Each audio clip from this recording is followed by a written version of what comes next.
Irmãos, vamos abrir nossas Bíblias na segunda epístola de João. Nós chegamos agora, estamos expondo o terceiro bloco, aqueles que nos visitam. Nós pregamos expositivamente, temos exposto as duas primeiras epístolas de João. Nós vamos hoje ler os versículos 7 e 8.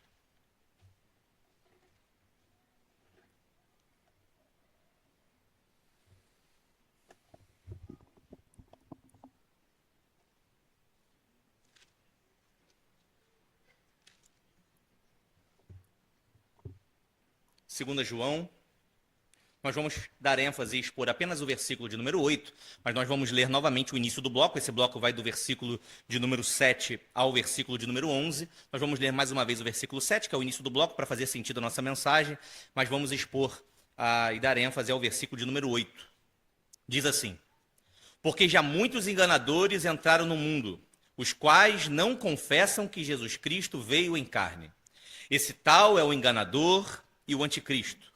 Olhai por vós mesmos, para que não percamos o que temos ganho, antes recebamos o inteiro galardão.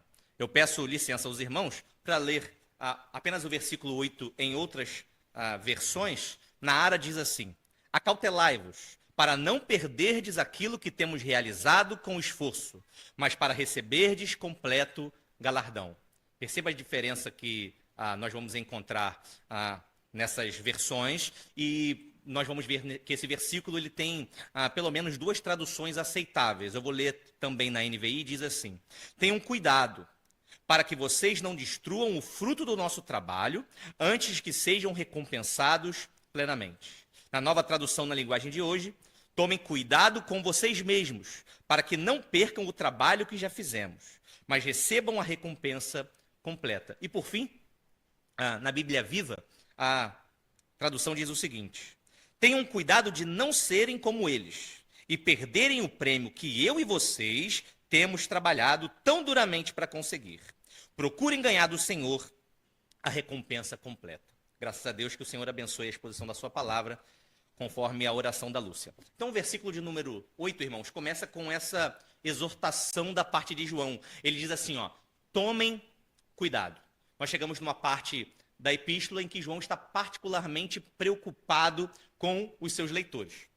Nós devemos entender que quando alguém diz para outra pessoa ter cuidado, é porque existe um risco.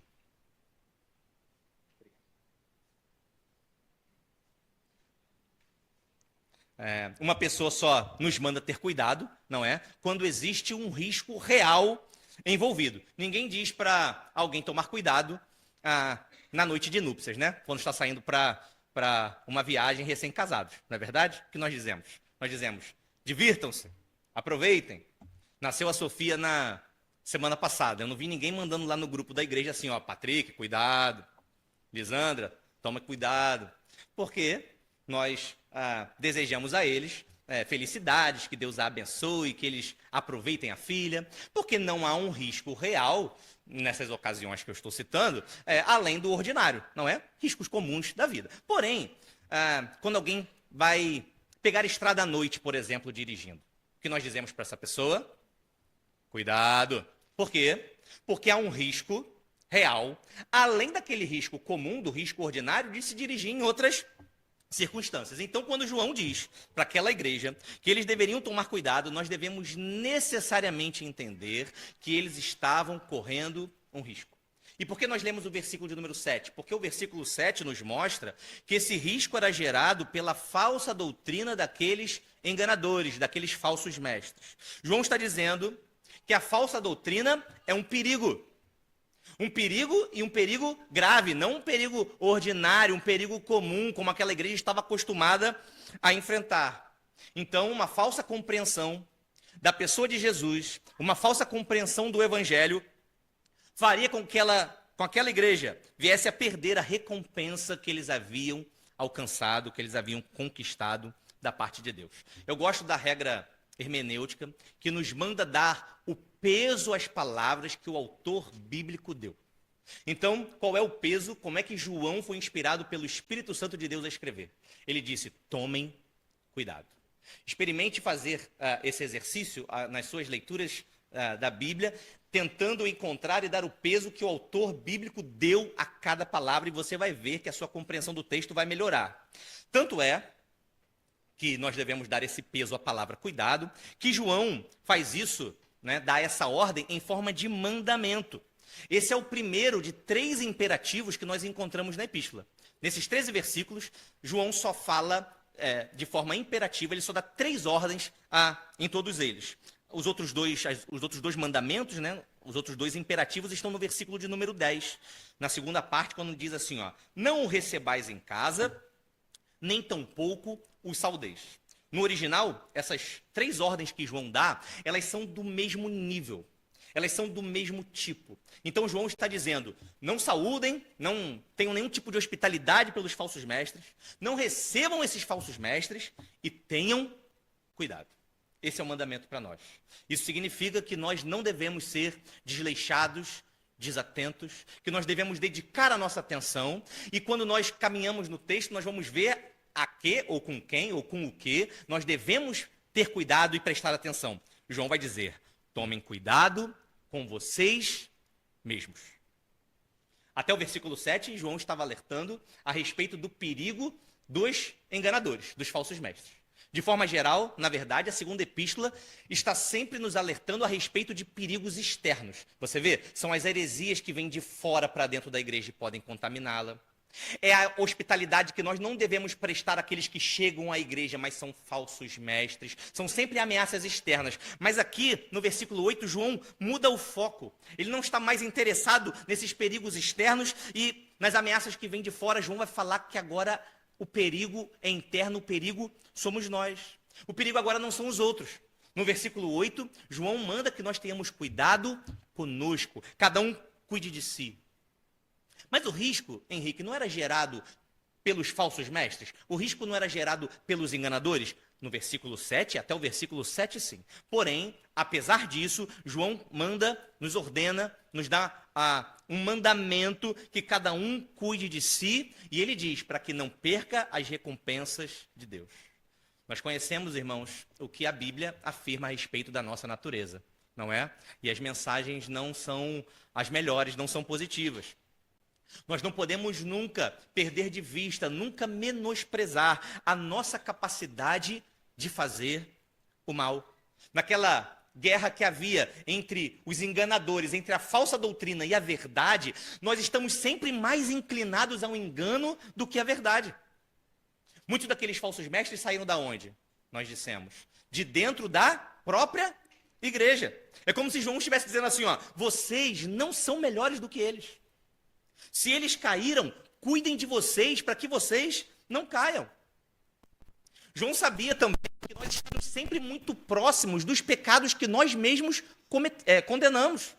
Daqueles pecados que nós identificamos nos outros, que nós condenamos, e nós estamos sempre muito próximos de cair nesses mesmos pecados.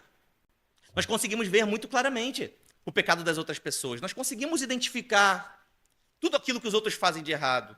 Nós até dizemos o que eles devem fazer, mas quanto a nós, com relação a nós, nós somos muito desatentos aos nossos pecados, e por isso João nos alerta. Cuidado. Então, no versículo 8, o que aqueles homens deveriam fazer? Eles deveriam tomar o exemplo daqueles enganadores do versículo 7, aqueles homens deveriam servir de alerta para que cada irmão redobrasse a sua atenção, para que cada irmão redobrasse a sua vigilância. E eu pergunto, é isso que nós temos feito? Quando nós consideramos as consequências do pecado na vida de outras pessoas ou de outras igrejas, nós temos redobrado a nossa vigilância, cuidado de nós mesmos? Ou nós fazemos como aquele fariseu que batia no peito e dizia, graças te dou, Senhor, porque eu não sou como eles. Eu não sou como essa igreja, eu não sou como esse irmão que caiu. João nos ordena, veja, não é uma proposta que João faz, não é um conselho de João, mas é um imperativo. Cuidem de vocês mesmos. João vai continuar ainda dizendo que se eles não cuidassem de si, se eles não tomassem cuidado, se eles não redobrassem a sua vigilância, tendo como exemplo aqueles que caíram, eles estavam sob o risco de se seguissem aquele exemplo e se desviassem da santa doutrina, que eles perderiam o que já tinham alcançado. Sobre o que João está falando aqui, irmãos? Como é que aquela igreja poderia perder algo que já tinha alcançado? Sobre o que João está tratando na continuação do versículo? Primeiro, nós podemos aferir do texto, né, que existe um certo tipo de benefício em crer corretamente e em viver conforme essa fé correta, não é? É um tipo de benefício que se pode alcançar e, se pode alcançar, também você pode perder. Então, primeiro ponto aqui é que João, nós devemos deixar claro, não está tratando da salvação. Uma vez que a salvação não poderia nem ser adquirida, nem ser perdida por aqueles homens, pelos seus leitores, não é? Nós somos salvos pela graça de Deus, mediante a fé em Jesus, pelo sacrifício de Jesus na cruz, e mediante a fé nós somos unidos a Cristo e somos salvos. Então João não está tratando da salvação, mas ele está falando que existe uma graça, um benefício, uma bênção, além da salvação. Jesus usou uma linguagem parecida em Apocalipse, no capítulo 3, versículo 11, ao se dirigir na carta à igreja de Filadélfia. Ele disse assim, ó: venho sem demora, conserva o que tens, para que ninguém tome a tua coroa. Então, essa coroa, essa recompensa, essa promessa, essa graça, poderia tanto ser alcançada por aqueles irmãos leitores de João, quanto poderia ser perdida. O próprio João chamou essa igreja no versículo 1 de senhora eleita. Então João sabia da sua eleição para a salvação. Porém, que graça é essa que foi conquistada, que foi adquirida, além da salvação, que poderia ser conquistada e perdida? Primeiro, nós temos que ver que João disse que essa graça, esse benefício, essa bênção, ela foi alcançada com muito esforço. Por isso eu li em diversas traduções, não é? Lá na Ara diz, cuidado para não perder aquilo que foi conquistado com muito esforço. Aqui, nesse momento, há duas traduções aceitas, não é? Admitidas. Eu vou sugerir que as duas estão corretas. E João está tratando tanto do esforço dos apóstolos, do esforço dos evangelistas, do esforço dos pastores em pregar a palavra corretamente, em discipular a igreja, quanto ao esforço daqueles irmãos que ouviram a palavra do Senhor, tomaram a sua cruz, seguiram e se mantinham fiéis. João está dizendo que o trabalho árduo de ambos, tanto dos pregadores, tanto dos apóstolos, tanto dos pastores, quanto daqueles irmãos crentes daquela igreja, ele estava sob risco e eles iam perder tudo. Se eles caíssem, se eles se desviassem da fé, assim como aqueles enganadores no versículo 7 se desviaram, eles perderiam tudo que tinham conquistado com muito esforço. E aqui eu quero refletir algo que é da sabedoria popular, mas também é uma verdade espiritual para nós. Bem diz o ditado que para construir a gente leva muito tempo, não é verdade? Mas para destruir é muito rápido. João estava dizendo, olha, nós construímos e conquistamos esses benefícios, que mais à frente nós vamos falar do que se trata, nós conquistamos com muito esforço. Foi um esforço da nossa parte, dos apóstolos, foi um esforço dos vossos líderes e foi um esforço de vocês. João disse no início da epístola que eles andavam na verdade. Então, todo esse esforço que vocês demandaram e que vocês construíram esses benefícios, vocês rapidamente podem perder tudo, se vocês seguirem o exemplo daqueles enganadores do versículo de número 7. É muito comum, você já deve ter visto, a história de pessoas que perderam grandes quantias assim depois de ganhar muito dinheiro, não é? Você já deve ter visto ganhadores da loteria, por exemplo, que depois de ter ganho milhões, perderam tudo. Você talvez conheça a história, uma história que ficou muito conhecida, depois da tragédia em Brumadinho, um dos indenizados, né, recebeu da Samarco, que era a empresa responsável pela tragédia que aconteceu, algo em torno de R$400 mil, isso em 2019, porque foi antes da pandemia, não é? Recebeu algo em torno de R$400 mil à época, e ele mesmo dá o depoimento de que ele perdeu tudo, gastou tudo em mais ou menos 20 dias. Pela inflação hoje, seria mais de R$500 mil. E ele torrou todo o dinheiro em menos de 20 dias. Por quê? Porque é muito fácil perder aquilo que conquistamos, aquilo que construímos. Às vezes construímos com muito esforço. E voltando para o texto, quer ver como é fácil e sutil nós não respondermos a essa exortação de João de forma correta? Se você ouve essa exortação de João dizendo, ó, tome cuidado para você não cair como aqueles que caíram. E se você pensa assim, olha, eu sou crente há muito tempo, isso não vai acontecer comigo. Eu não corro esse risco. Eu não vou me desviar. Tá vendo o que aconteceu na outra igreja? Não, comigo não é possível isso acontecer. Você já não tomou cuidado. Isso é o oposto de tomar cuidado. Por isso que eu disse que nós devemos dar o peso às palavras que o autor bíblico deu. Tomem cuidado. Veja, ele estava falando com crentes, irmãos. Nós não somos mais crentes do que aqueles irmãos eram. Eram crentes. E João está dizendo, tome o exemplo daqueles enganadores e tomem cuidado com vocês. Para que vocês não caiam, assim como eles, e percam aquilo que vocês conquistaram. Essa tem sido a nossa postura? Ou nós assumimos como aquele fariseu, eu repito, que diz, graças te damos, Senhor, porque nós não somos como esse publicano. Isso nunca vai acontecer comigo. Não menospreze a sua natureza decaída. Não menospreze a sua capacidade de pecar. Nós somos inclinados para o mal. E se não caímos como aqueles enganadores, é porque a graça do Senhor tem nos sustentado. E nós devemos progredir, nos utilizar dos meios de graça para que nos mantenhamos fiéis à palavra do Senhor. Acautelai-vos é justamente isso, é considerar a nossa própria natureza decaída. Eles caíram, veja, aqueles enganadores, assim como os enganadores do nosso tempo, assim como aqueles que caíram e se desviaram do nosso tempo, eles não caíram porque eram homens piores do que nós.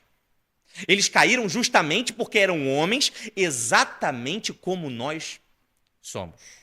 E João vai terminar o versículo 8, dizendo qual deve ser a nossa motivação para nós sermos cuidadosos. Veja, até aqui João nos deu uma exortação. Ele disse assim, olha, tomem cuidado com vocês, para vocês não perderem o que vocês já conquistaram. E agora ele vai nos dar um estímulo. Ele vai tentar nos motivar para dizer qual deve ser a nossa motivação para sermos cuidadosos. E ele vai terminar o versículo dizendo assim, ó, para que vocês recebam o inteiro galardão, ou para que vocês recebam a recompensa completa. Galardão aqui é um termo utilizado poucas vezes, a palavra em si na Bíblia, porém o conceito permeia toda a Escritura, não é? E está dentro daquela ideia de punição e recompensa. Deus irá punir os ímpios segundo as suas más obras, e Deus irá recompensar os justos, os salvos, os redimidos, segundo as suas boas obras. Então, galardão é o reconhecimento feito por Deus da qualidade moral de certa conduta. É Deus afirmando que uma conduta é correta, uma conduta é boa, e Ele está prometendo recompensar essa conduta que determinado indivíduo adotou. Nem João, mais um parêntese aqui, nem João, nem nenhum outro autor do Novo Testamento utiliza a palavra galardão para se referir à vida eterna. Tá ok? Sempre que você lê a palavra galardão, e por isso que nós vimos lá que é algo que você pode conquistar, mas também é algo que você pode perder. Se fosse a salvação, nós não trataríamos nesses termos. Então, os autores bíblicos, sempre que utilizam a palavra galardão, eles estão se referindo a uma bênção, a algo, a benefícios, a graças que Deus reservou para os fiéis na glória, no futuro. Para nós continuarmos aqui, havia um primeiro objetivo: não perder tudo que eles tinham conquistado até ali com esforço. E agora um segundo objetivo: conquistar, ganhar a recompensa completa. Então, irmãos, se a salvação é pela graça, mediante a fé em Jesus, se nós não contribuímos em nada com a nossa salvação, nós não podemos nos esquecer que todos nós compareceremos ao tribunal de Cristo e seremos recompensados segundo as nossas obras. Eu sei que isso é meio antinatural para o nosso ouvido reformado às vezes, não é? Porque um ouvinte atento talvez me faça a seguinte pergunta: Henrique, mas tudo não é pela graça? A salvação é pela graça, mas toda a vida é pela graça, de modo geral, não é? E nós sabemos que sim, nós não só somos salvos pela graça, como nós vivemos pela graça. E é claro que, em última análise, né, qualquer recompensa que nós venhamos a receber é pela graça de Deus, porque todas as minhas boas obras são fruto da graça de Deus. Nós vivemos pela graça de Deus. Mas, em certo sentido, Todo aquele que foi regenerado, todo aquele que recebeu um novo coração, aquele que foi batizado com o Espírito Santo na sua conversão, todo esse está habilitado e capacitado para a prática das boas obras. E nós receberemos da parte do Senhor a recompensa por cada uma delas. Então, João, utilizando palavras semelhantes às de Jesus, não é? Ou pelo menos a construção do pensamento semelhante a Jesus, João quer que essa recompensa completa que Deus tem reservado para nós, segundo as nossas boas obras, nos sirva de estímulo. Ele quer que nós sejamos fiéis, que nós tomemos cuidado e que nós possamos permanecer na verdade, tendo como motivação as boas recompensas que o Senhor nos promete. Hebreus 11, 6, um versículo tão conhecido. Sem fé é impossível agradar a Deus, porque é necessário que aquele que se aproxima de Deus creia que Ele existe e se torna galardoador daqueles que o buscam. Nós vamos repetir também as palavras de Jesus em Mateus, no capítulo 6, versículo 19 a 21, e ver que a linguagem é muito parecida com a de João. Ele diz assim, não ajunteis tesouros na terra, onde a traça e a ferrugem tudo consomem, e onde os ladrões minam e roubam. Mas ajuntai tesouros no céu, onde nem a traça nem a ferrugem consomem, e onde os ladrões não minam nem roubam. Porque onde estiver o vosso tesouro, ali estará também o vosso coração. Mas vamos pensar na prática, irmãos. Nem sempre essas palavras têm servido de estímulo para os crentes permanecerem em boas obras, não é verdade? O que nós ouvimos de forma muito comum quando nós tratamos desse tema e falamos a respeito do galardão. Se eu pedisse para levantar a mão aqui quem já ouviu ou quem já pensou assim, da maneira que eu vou dizer, eu acredito que boa parte da igreja iria levantar a mão. Quando nós tratamos de galardão e recompensas celestiais, o que é muito comum de ouvir? Eu quero entrar no céu. Galardão, não estou muito preocupado com galardão, não. Nem que seja para engraxar asa de anjo, o negócio é não ir para o inferno. Eu quero ser salvo, eu quero ir para o céu, não é? E galardão, recompensa, seja como for, não estou tão interessado assim, eu estou mais interessado em ser salvo, em ir para o céu. E de modo geral, os comentaristas vão dizer quase que de modo unânime que isso se trata de um pensamento mundano. Isso se trata de mundanismo. Se nós formos ler, por exemplo, Martin Lloyd Jones na sua conhecida obra do Sermão do Monte, J.C. Ryle nos seus comentários aos evangelhos, eles vão dizer que valorizar, colocar o seu coração nas coisas desse mundo, mesmo nas coisas legítimas desse mundo, acima das recompensas, das promessas que Deus nos fez, isso se trata de mundanismo. Nós costumamos pensar mundanismo de que maneira? Daquela moça jovem que passa com a roupa curta na rua, daquele irmão falando altos palavrões, né? Daquela pessoa gritando na rua, brigando na porta do bar. Aí nós olhamos e pensamos, isso é mundano. E de fato isso é mundano. Mas ter o coração nas recompensas e nas coisas desse mundo, acima das recompensas que Deus nos prometeu, isso é tão mundanismo quanto aquela irmã que passa de roupa curta na rua, ou aquele homem na porta do bar, arrumando confusão. Porque esse é o reflexo, ou ambos esses exemplos são reflexos de corações que não desejam a Cristo propriamente. E se fosse possível ser salvo, tendo o mínimo relacionamento com Cristo possível, essa pessoa assinaria o contrato. Se pudesse fugir do inferno, tendo a menor quantidade de relacionamento com Cristo possível, para que isso fosse concretizado, para que isso acontecesse, essa pessoa assumiria essa posição. Então, muitas vezes nós não nos sentimos estimulados pelo galardão e pelas recompensas celestiais porque nós não estamos interessados na recompensa. Nós podemos...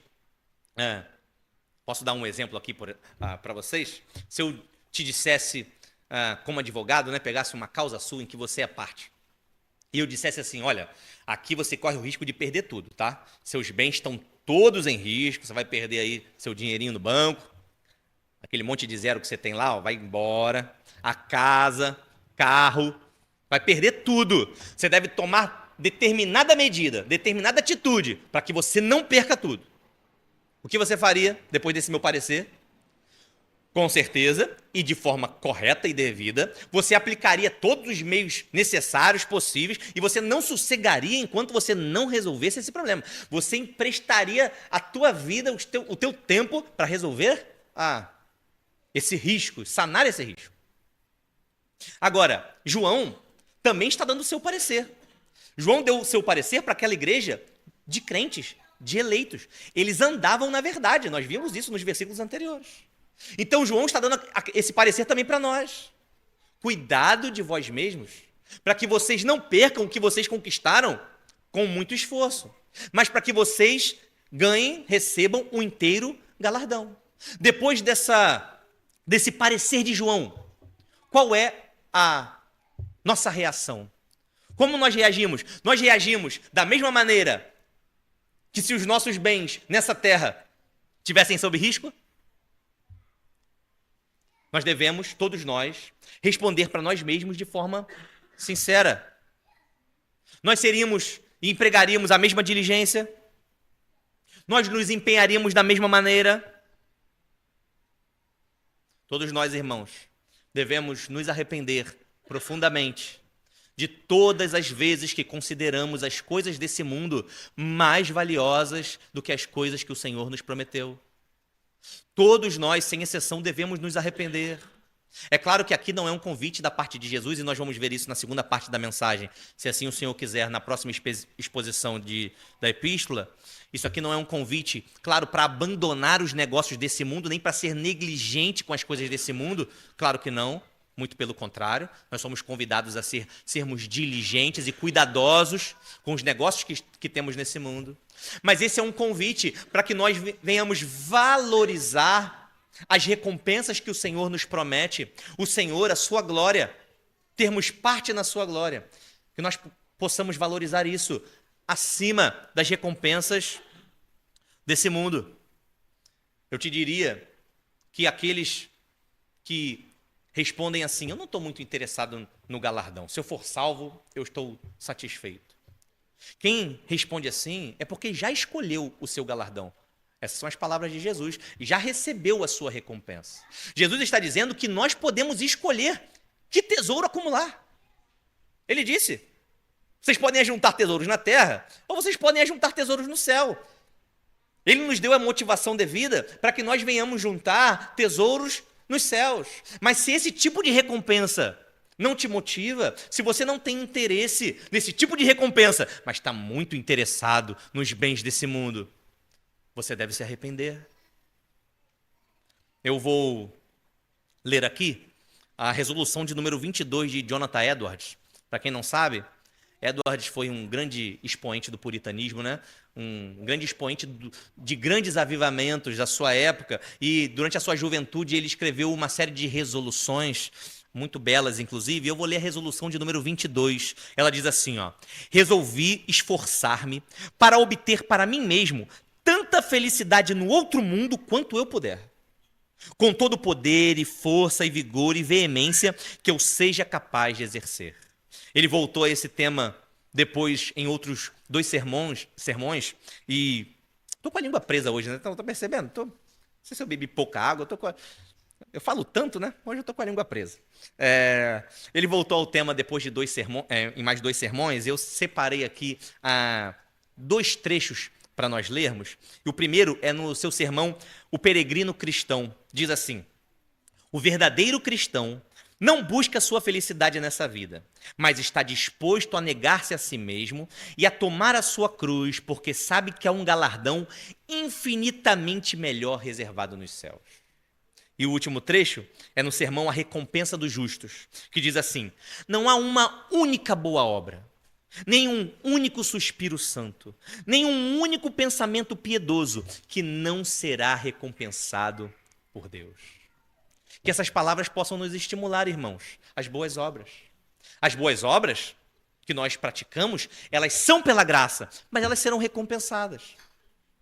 É por mérito nosso? Não é por mérito nosso. Mas usando os termos da Confissão de Fé de Westminster, é por uma voluntária condescendência da parte de Deus. Eu sempre lembro do exemplo do Weber Campos Júnior, falando dessa voluntária condescendência. Ele diz assim, ó, seu filho, ao passar de ano na escola, ele não é merecedor de um presente, não é? Pedro não merece um presente se ele passar de ano, é mais do que obrigação dele passar de ano. Mas eu posso, através de uma voluntária condescendência, eu posso me rebaixar ao nível dele e voluntariamente, sem nenhuma obrigação, eu posso oferecer para ele uma promessa. Ó, se você passar de ano, eu vou te dar um presente. Para estimulá-lo a fazer e a cumprir a sua obrigação. E eu posso ainda prometer para o Pedro e para a Helena, ambos, né? Presentes, promessas, se eles passarem de ano. E eu posso retribuir a um que passou de ano, e se o outro eventualmente não passou, eu o amo igual. Ambos são meus filhos. Mas eu posso não recompensar aquele que foi reprovado porque não cumpriu com as suas obrigações. Da mesma maneira, irmãos, que as palavras de João, que nós venhamos ter na nossa mente essa motivação, esse estímulo em recebermos o completo galardão de Deus. A salvação é a maior das graças que Deus poderia nos conceder. Nós não somos merecedores. Cristo morreu na cruz para nos justificar dos nossos pecados, para nos redimir, mas que nós possamos ter em mente que o Senhor irá nos recompensar, como disse Edwards, por cada suspiro santo, por cada bom pensamento, cada vez que os seus pensamentos se elevam a Deus em alta estima, em alta consideração, cada vez que você o considera amável, cada vez que você vê beleza na cruz de Cristo, todos esses pensamentos serão recompensados por Deus no dia do tribunal de Cristo, que isso sirva de estímulo para nós. Nós vamos participar da mesa do Senhor agora, da ceia do Senhor. Eu planejo, se assim o Senhor quiser, continuar, não é? No versículo 8, na nossa próxima exposição de 2 João, vamos tratar do que se tratam, dizer o que se trata ou o que não se trata, essas promessas, essas recompensas, esses galardões, o que Cristo disse que nós deveríamos fazer para alcançá-los ou não. Mas que a mensagem de hoje seja essa. Tome cuidado. Veja o exemplo daqueles que caíram e saiba que a sua natureza é exatamente igual a deles. Nós estamos sempre mais próximos de cair do que de permanecermos em pé. E que nós possamos ser estimulados nessa fidelidade através da contemplação do galardão que nos é proposto. Amém, irmãos?